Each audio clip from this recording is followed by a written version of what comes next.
Thank you for everyone attending the session tonight.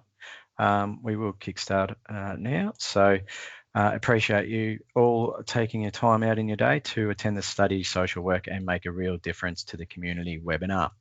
I am Ricky Cummins, Student Coordinator here at Federation University. So if you've got any questions along the way, feel free to add those in the Q&A area for this session, and we can attend to those questions at the right time towards the end of the session. Yeah, just wanting to acknowledge the country. Federation University Australia acknowledges the traditional custodians of the lands and waters where its campuses, centres and the stations are located, and we pay our respects to elders past and present and extend our respects to all Aboriginal and Torres Strait Islanders and First Nations people. And I'm currently presenting this webinar from the Wadawurrung area in Ballarat.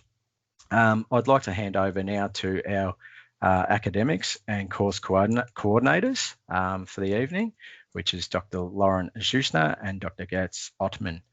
So I'll hand it over to you guys, and yeah, we'll chat soon.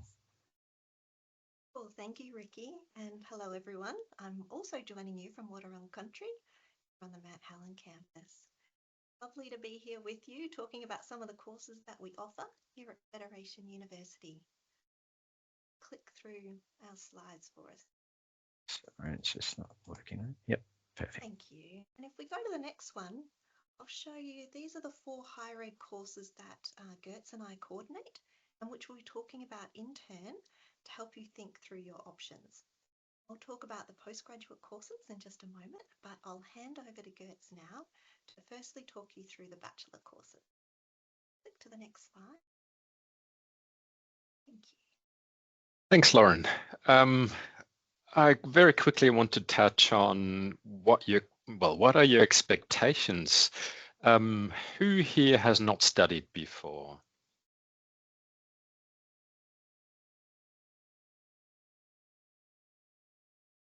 Silence is golden.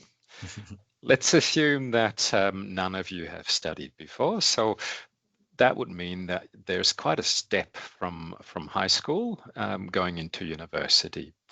The main difference there is that at university, you're basically asked to manage your own time a lot more than you would have been at high school.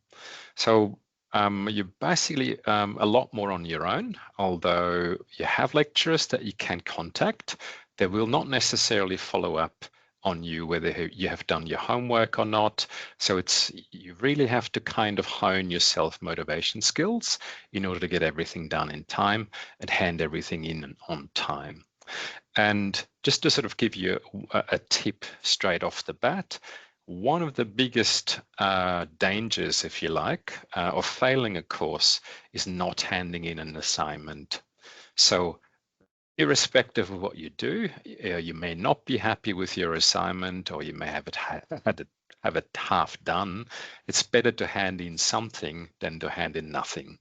You definitely increase your chances of passing the course by handing something in. But let's move on to the Bachelor of Social Work, or first a Bachelor of Community and Human Services. So this is a 3-year degree.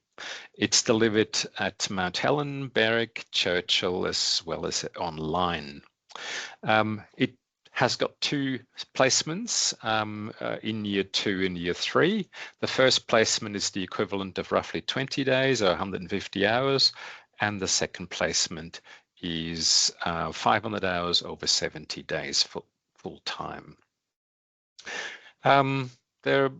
You're basically taking around about 8 units per year, and the delivery is in a fairly classic 2-semester mode per year. So you have 4 units the first semester, 4 units the second semester, and units are delivered over 12 weeks per semester. And you have the flexibility to attend most units, not all of them, but most units in an online mode or flex mode. You can attend campus if you like, or you can follow the course online if you prefer that. So if you're moving on, the next slide, please. Yes, thank you. So the main difference between the BCHS, the Bachelor of Community and Human Services, and the Bachelor of Social Work, the BSW, is that the Bachelor of Social Work is 1 year longer. So it's delivered over 4 years, and at the moment it's only delivered at the Gippsland campus, and we're starting the BSW at the Berwick campus next year. So as of semester 1 in 2026, the BSW will be available at the Berwick campus. And if there's some people from Ballarat here in the audience, we'll start the BSW in Ballarat. It's scheduled to start in 2027. So the second difference between the BCHS and BSW is that the Bachelor of Social Work has got 2 500-hour placements. So the placements, particularly the first placement, is a lot longer than in the BCHS. So the placements are undertaken in years 3 and 4, and you're essentially placed either within a project of the university or within a service provider in the community. Again, years 1 and 2 are very similar to the BCHS. They're delivered in a classic 2-semester per year modus, where you take 4 units the first semester and 4 units the second semester. However, years 3 and 4 are delivered in a very different fashion. So years 3 and 4 are delivered in a sequential block mode, where you're essentially complete a unit over 6 weeks. You're attending 3 Fridays a fortnight apart all day in seminars, and units are delivered in a sequential mode. So they're one after another. They're not concurrent. You wouldn't have 4 units at the same time. You only have 1 unit at the same time. And you know that you'll be on campus every second Friday. Now that's very different from the first 2 years, where you still can choose whether you want to attend campus or whether you want to attend the course online. You don't have that flexibility in years 3 and 4. You have to attend campus on Fridays, or every second Friday if you like. The reason for that is the accreditation, because at the end of the course, you will be eligible for ASW accreditation. And the ASW, that's the Australian Association of Social Workers, prescribes that you have to attend at least 21 days of face-to-face tutoring in your course, and they're delivered in years 3 and 4. Next slide, please. And at this point, I'm handing back to Lauren. Lauren, thanks. Thank you. And I just want to add my support to your great tip around just handing something in. I was just thinking about when I did my bachelor's degree, and I had a 3-year-old and a 6-month-old baby. And you can look at my grades throughout the bachelor's degree, and pretty much you could plot my children's health, whether they were sleeping through, whether they were teething. My grades will go up and down in relation to what was happening in my life. But as Goetz said, if you just keep going, hand things in, you have a much greater chance of success and of achieving your goals. So, on to our graduate certificate in social and community services. This is a family violence accredited course, and it's really useful to people who work in or would like to work in a family violence role. Since the Royal Commission into Family Violence a couple of years ago, there has been increased focus on upskilling staff for these roles, and so this course can help you achieve that. This course also works as a pathway into the Masters of Social Work. We'll talk more about entry requirements later, but I just wanted to highlight this pathway now because we've had really great success with helping people achieve their goal of obtaining a master's qualification by starting with the grad cert. So as it says there on the PowerPoint, it's a 6-month course, or you can spread it over 12 months if you like. There's just 4 units to do, and for each of those 4 units, you'll have 3 face-to-face seminars. These might be online face-to-face, or they might be on campus. Have that flexibility here. All up about 36 hours of contact time that you would have. could move to the next one. We might talk about the Masters of Social Work. So anyone who completes our Bachelor of Community and Human Services is eligible for direct entry into the Masters of Social Work. And they also receive credit for 1 semester of study, so 1 unit and 1 placement, reducing the length of time it could take to complete this degree from 2 years to 1.5. The structure of this course is a little different to what you might be used to. So like years 3 and 4 of the Bachelor of Social Work, in this course, you complete 1 unit at a time. We have a sequential study mode. So just to give you an example of what that actually looks like, a week or so before the unit starts, you would gain access to the online materials. You'd begin preparing for your first seminar, and that might include watching a video, reading a journal article or 2, that sort of thing. And then you'd come to campus for a whole day seminar. These run from 9:30 till 3:30 on Fridays, and they give you an opportunity to talk to other students and integrate your learning in really practical ways. You would attend 3 fortnightly seminars and complete 2 to 3 assessment tasks before finishing off that unit and progressing to the next. As it says up there, you would complete 10 units in this way, and you'd also complete 2 placements.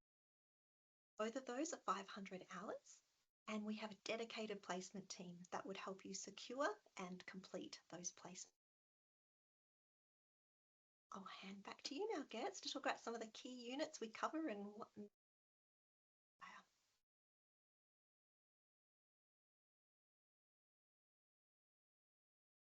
Need your mic on there, Goetz. I should know that by now after COVID. I've done that so many times. The core units in both the Bachelor of Community and Human Services and the Bachelor of Social Work include 2 categories, if you like, of units. On the one hand, you're learning about what we call micro skills. So it's essentially how you work intensively with people one-on-one. And on the other hand, what we call units that focus on systemic issues, where you learn about how the issues in wider society impact on individuals and create barriers in terms of their options in life, in terms of their life choices and so on. So that's kind of the key that you're learning, and you take that learning and you apply that during your time that you spend with agencies in the services sector. So the aim there is that you translate the theories and the knowledge that you gathered in those units into practice while on placement. What does that look like in practice? So for example, we have a unit that focuses on communication skills, where you essentially learn how to communicate with people facing particular challenges in life and what to do and what not to do and so on. And that then is, there's a second unit that focuses on counseling skills. There is a unit that focuses on case management skills. So that basically, these units form part of the micro skill education that you receive. On the other hand, we're focusing on things like social policy. We focus on the service experiences in the service sector, using reflective skills alongside your placement, and so on to enhance your skills at thinking systemically and thinking about the wider context in which people operate and that often blocks people's life choices. Well, we can chat about this more during the Q&A, but I think that's kind of in a nutshell for the moment. And I think if we go to the next slide, I've popped this in here because I think sometimes when people are interested in study and they look up what they might be studying, what the units are called, and they see things like foundations of social work theory, and they think, oh no, theory's so boring. I don't want to do that. But I just wanted to put this in here to let you know that our aim is really to always look at the practical application and implication of those theories. So how these affect us as workers and the clients that we engage with. So Just as an example, in one of my classes, we might look at the ethical theories, and then we might spend time in small groups exploring a case study and thinking about the possible social work interventions from those 4 different theoretical perspectives. What would that actually look like on the ground day to day with real people in a real case study? That's just a reminder there that theory doesn't have to be boring. All right, if we jump to the next one, our social work graduates gain employment in a whole range of social work areas, and our next slide has got a big list of those there for you. They also enjoy the flexibility of being able to move between these different fields of practice throughout their careers.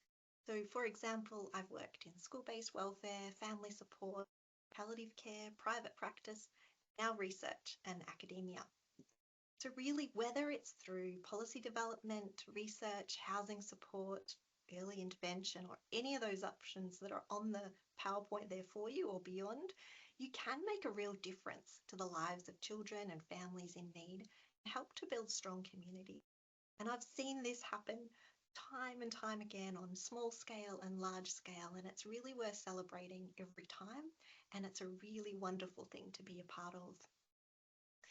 Goetz, did you want to add anything there before we move on to entry requirements? It might be worth homing in on a question that often we often receive from students. They're wondering what's better. Shall I enroll in the Bachelor of Social Work or shall I enroll in the Bachelor of Community and Human Services? What kind of professional prospects do I have? What's the difference? What would make sense to my career path?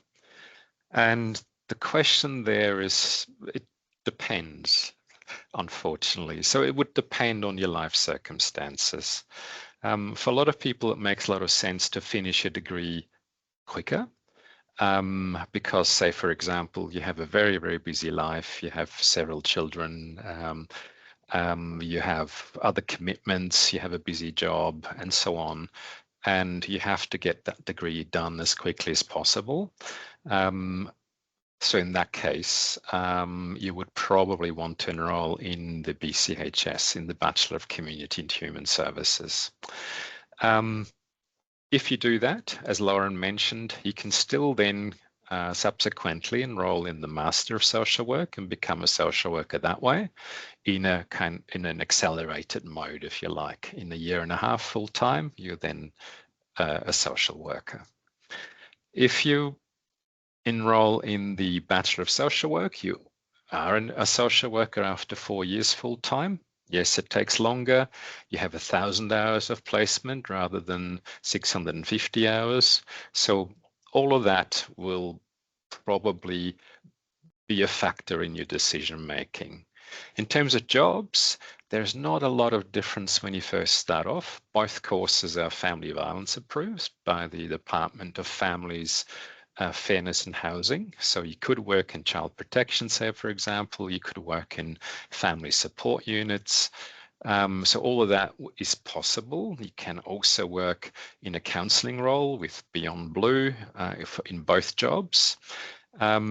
Where it becomes a little bit different is if you're, for example, aiming at becoming a mental health social worker that is Medicare approved, say, for example, you want to work as a private provider for NDIS clients, then you would probably better off doing a Bachelor of Social Work and do 2 years of a specialization or working in industry supervised by a mental health social worker or mental health practitioner, and that would then credential you to become a mental health social worker. So that's a very clear career path, and if that's what you have in mind, you're probably better off to do a social work degree. Social work in general tends to be a little bit broader than a degree in human services and community and human services, in as much as social work can allow you to work in different fields.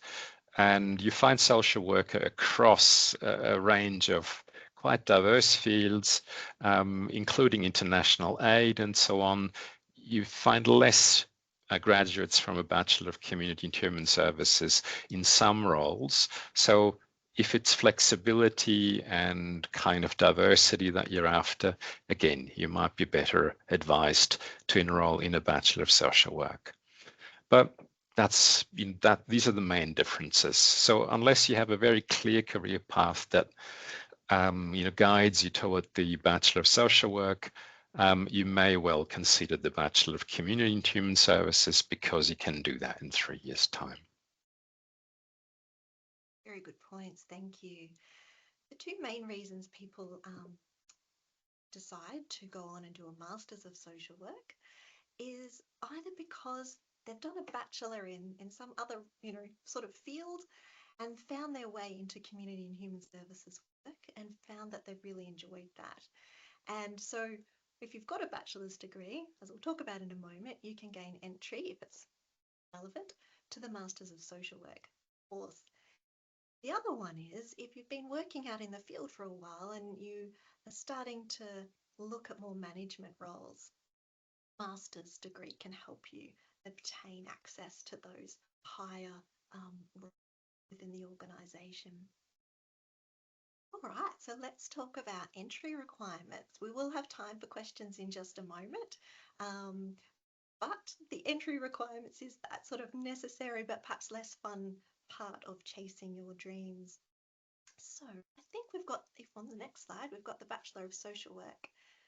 Oh yes, after this one. So Year 12 students, sorry, I've jumped back on you there, Ricky, is the kind of standard pathway through VTAC.